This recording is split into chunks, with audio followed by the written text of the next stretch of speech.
What's up mga ka-vids? This is Dan of Vids Moto once again. So today is another special day kasi mag-i-install tayo ng bracket. So ito from SEC.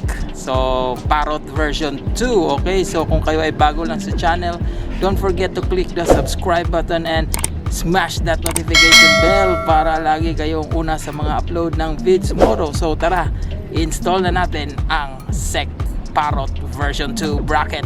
Let's go! Okay mga ka-vids, so review na natin ang Parrot Bracket version 2 from SEC. The quality of the item is good, solid na solid compare sa stock natin na grab bar na plastic.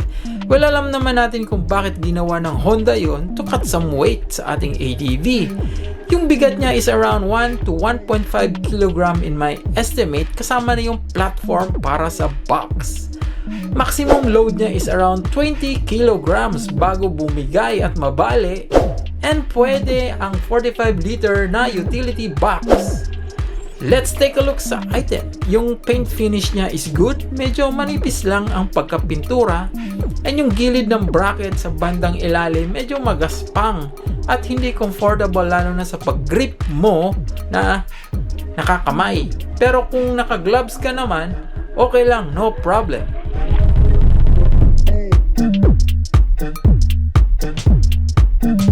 For the price, sulit siya since maganda at maporma compare sa other design ng bracket for ADV.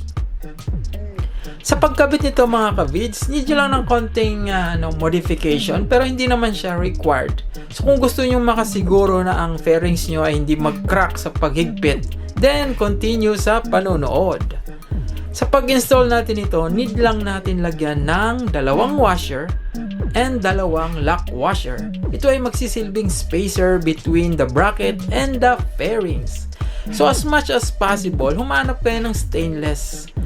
So sa pagkabit nyo, need nyo lang unahin yung washer and then yung dalawang lock washer, tapos patungan nyo ulit ng washer.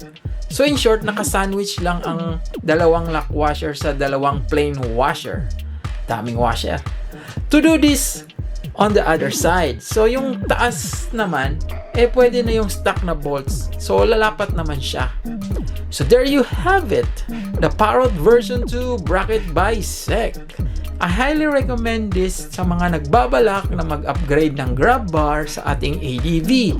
So hindi lang pang U-box, pwede rin siyang gawing protector sa ating tail light and comfort sa ating OBR. So this is Dan of Vids Moto. Ride safe and see you around, guys.